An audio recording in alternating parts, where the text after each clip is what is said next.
दोस्तों, आज मैं आपसे बात करने वाला हूँ रयान हॉलिडे द्वारा लिखी गई book ego is the enemy के बारे में। ये बुक हमें बताती है कि ईगो असल में होता क्या है और इस ईगो पर हम किस तरह से काबू पा सकते हैं और इस पर काबू ना पाने के हमें क्या क्या नुकसान उठाने पड़ सकते हैं। तो आइए बिना देरी किए शुरू करते हैं। जब आप अपने अंदर के दुश्मन से जीत जाते हैं तो बाहर का दुश्मन आपका कुछ भी नुकसान नहीं कर सकता है। अंदर के दुश्मन बहुत सारे होते हैं, जैसे कि आलस, गुस्सा और घमंड। इस किताब में एक खास तरह के दुश्मन की बात की गई है जिसका नाम है ईगो। यह हमारे चरित्र का वो हिस्सा है जो हमारे बारे में हमेशा अच्छा सोचता है। अपने बारे में अच्छा सोचना कोई गलत बात तो नहीं है, लेकिन जब आप अपनी गलतियों को अनदेखा करके अपने गलत कामों को भी अच्छे नज़रिए से देखने लग जाते हैं तो ये नुकसानदायक हो सकता है। इस किताब में बताया गया है कि ईगो वास्तविकता में होता क्या है, किस तरह से हम इस पर काबू पा सकते हैं और इसे काबू ना करने के क्या क्या नुकसान हो सकते हैं। इसी ईगो के बारे में लेखक रयान हॉलिडे ने अपनी book ego is the enemy में विस्तार से बताया है। उनका मानना है कि हर किसी की ज़िंदगी में 3 फेसेस चलते हैं। पहला एस्पायर, दूसरा सक्सेस और तीसरा फेल्यूर। हमारा ईगो इन्हीं 3 फेसेस में हमारे पास आता है हमें बर्बाद करने के लिए। इस बुक में यही बताया गया है कि कैसे हमारा ego in 3 faces of life में हमारे पास आता है, कैसे हम इनसे बचकर अपनी लाइफ को अच्छे से चला सकते हैं। तो आइए दोस्तों, ये जान लेते हैं कि ईगो असल में होता क्या है। ईगो और एटीट्यूड में सिर्फ एक ही अंतर है। एटीट्यूड सिर्फ एक वे ऑफ लिविंग है और वहीं ईगो उस वे ऑफ लिविंग को दिखाकर अपने आप को बड़ा बनाता है। जैसे कि हर इंडियन एशियन है, लेकिन हर एशियन का इंडियन होना ज़रूरी नहीं है। वैसे ही हर ईगोइस्टिक पर्सन के अंदर एटीट्यूड होता है, लेकिन हर एटीट्यूड वाले पर्सन में ईगो हो ऐसा ज़रूरी नहीं है। आजकल ज़्यादातर लोग एटीट्यूड को ईगो से कनेक्ट करते हैं, लेकिन ऐसा नहीं है। ईगो एटीट्यूड से बहुत छोटा होता है, वहीं ईगो बैड एटीट्यूड का पार्ट होता है। उदाहरण के लिए, जिसके पास गुड एटीट्यूड है वो ये बोलेगा कि मेरे अंदर कैपेबिलिटी है जो मुझे सबसे सफल बनाएगी। वहीं ईगोइस्टिक पर्सन कहेगा कि मेरे पास इतनी नॉलेज है कि मुझसे ज़्यादा बुद्धिमान इस दुनिया में कोई और नहीं है। ईगो को ह्यूमिलिटी मीटर से चेक किया जा सकता है, जैसे कि जितनी ज़्यादा विनम्रता होगी उतना कम ईगो उस पर्सन के अंदर होगा। अब बात आती है कि हम अपनी ज़िंदगी के 3 फेज पर किस प्रकार के ईगो से मिलेंगे, उनको कैसे सही किया जा सकेगा। Number 1, Aspire. कुछ काम करने से पहले ईगो हमें बर्बाद करने की कोशिश करता है। ये वो स्टेज होती है जब हम अपने गोल को सेट करते हैं, उसके लिए काम करने जा रहे होते हैं। आपने भी बहुत सारे ऐसे लोगों को देखा होगा जो हर साल की शुरुआत में न्यू ईयर रिजोल्यूशन करके कुछ स्टार्ट करते हैं, फिर कुछ ही दिनों में उसे बंद कर देते हैं। ऐसा इसलिए होता है क्योंकि वो उस काम की शुरुआत तो करते हैं, फिर पूरी दुनिया को बताते हैं, देखो मैंने ये न्यू ईयर रिजोल्यूशन लिया है, मैं अपनी ज़िंदगी को बदल दूंगा। कई बार ऐसा कहा गया है कि अगर हम अपने गोल को दुनिया को बता देते हैं तब हमारे अंदर मोटिवेशनल आता है, फिर हम उस काम को कंप्लीट करते हैं। लेकिन इसमें एक दिक्कत आती है, हम सिर्फ बात करते ही रह जाते हैं, अपने गोल को पाने के लिए कुछ भी नहीं करते हैं। हम सिर्फ बताते हैं कि एक दिन ऐसा करेंगे, इतने पैसे कमाएंगे, वो गाड़ी खरीदेंगे, वो बंगला खरीदेंगे। ऐसी ही बहुत सारी बातें करते रहते हैं, लेकिन वो एक चीज़ करना भूल जाते हैं जो कि है एक्शन। बड़ी बड़ी बातें करना किसको अच्छा नहीं लगता है, लेकिन आपको तभी मोटिवेशन मिलेगा जब आप लोगों के प्रति अकाउंटेबल होंगे। अगर आपको गोल सेट करने के बाद ही तारीफ मिलने लगे तब उसे पूरा करने की ज़रूरत क्या है। वहीं पर जब लोग आपसे ये पूछने लगे कि क्या तुम ये कर पाओगे, उनको साबित करने का एक मोटिवेशन आता है और आप उस काम को कंप्लीट करते हैं। जैसे कि मैं अपनी ही बात करता हूँ, मैंने अपने यूट्यूब चैनल पर हर सप्ताह में 2 वीडियो डालने का निश्चय किया। अपने इस गोल को मैंने सभी को बता दिया था। लोगों ने मुझसे कहा कि अन्य कामों के साथ, पढ़ाई के साथ ये 2 वीडियो डालना मुश्किल होगा। वहाँ से मुझे मोटिवेशन मिला। मैं अपने गोल को अभी तक पूरा करता आया हूँ। इसका कारण ये भी है कि मैं उन लोगों की अपेक्षा सम्मान नहीं करना चाहता, इसलिए मेरा प्रयास व मोटिवेशन मुझे प्रेरित करते रहते हैं। अब आप कैसे इस फेज में आए हुए ईगो को ख़त्म कर सकते हैं? पहले आप अपने गोल को उन लोगों को बताएं जो आपका मजाक उड़ाते हैं, ताकि उनको एक और मौका मिल जाए आपका मजाक उड़ाने के लिए। मैं आपका बुरा नहीं चाहता हूँ, लेकिन अगर आपको मोटिवेशन चाहिए तो यह सबसे अच्छा तरीका होगा। फिर जब आप इसे उन्हें बता देते हैं तो इसको अपने दिमाग में ज़रूर बैठा ले कि जब आप उस गोल तक नहीं पहुँच पाएंगे तो वो लोग आपका बहुत मजाक उड़ाएंगे। फिर उस गोल के लिए काम करिए। अब आपके अंदर एक फेयर और रिजेक्शन भी है। फेयर और फेल्यूर्स के साथ अब आप दुगनी तेज़ी से काम करेंगे। आप अपने गोल तक पहुंचने के लिए हर संभव प्रयास करेंगे। Number 2, success. इस फेज में आए हुए ईगो हमें आगे चलकर बहुत ज़्यादा नुकसान पहुंचा सकते हैं। इस बात को समझने के लिए लेखक ने एक बहुत अच्छा एग्जाम्पल दिया है। हावर्ड हाउस अपने समय के सबसे अधिक फाइनेंशियल सक्सेसफुल पर्सन थे। उन्होंने पहली बार सक्सेस को तब देखा जब वो 18 साल के थे।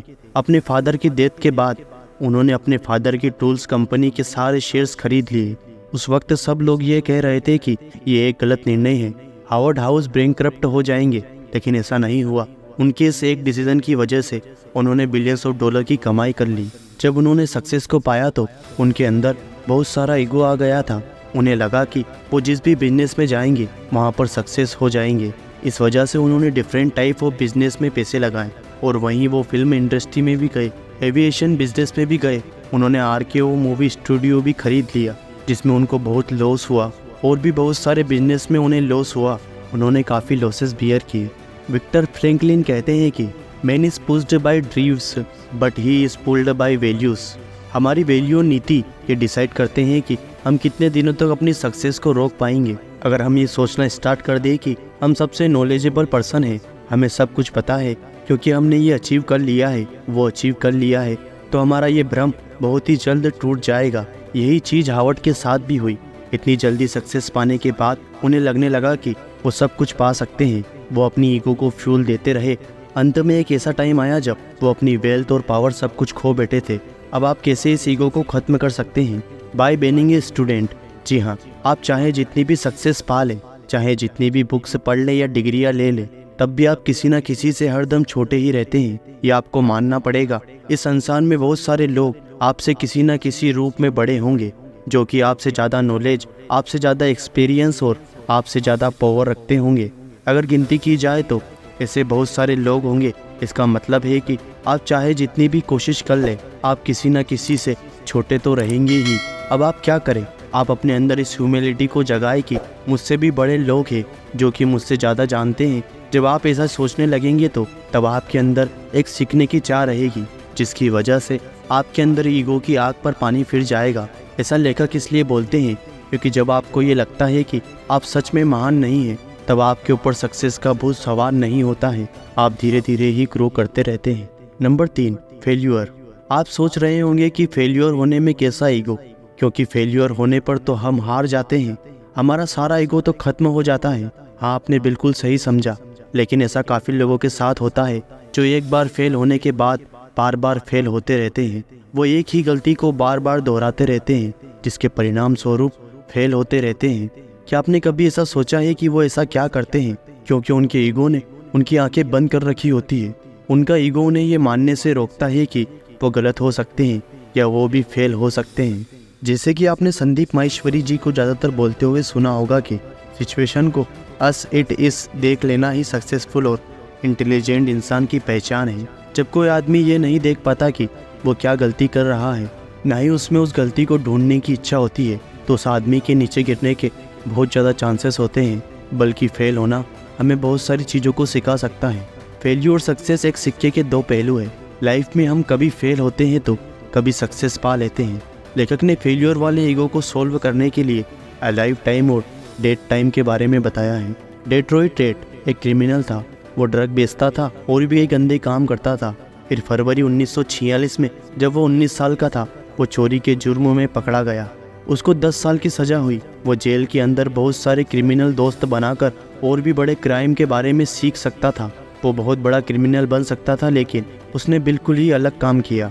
उसने जेल के अंदर ही रीडिंग स्टार्ट कर दी। वो हिस्ट्री, साइकोलॉजी और रीजनिंग और फिलोसॉफी के बारे में पढ़ने लगा। कुछ सालों के बाद ये लड़का आगे चलकर माल्कोम एक्स के नाम से फेमस हुआ, जो कि अमेरिकन मिनिस्टर थे जिन्होंने सिविल राइट्स मूवमेंट के दौरान अहम भूमिका निभाई थी। डेट्रॉइट ने जेल के टाइम को अलाइव टाइम बना लिया था।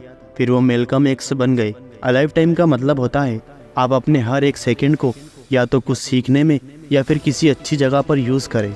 वहीं डेट टाइम का मतलब होता है जब आप वेट करते रहते हैं, आप सिर्फ इंतज़ार करते रहते हैं कि अच्छा टाइम आएगा फिर आप एक्शन लेंगे।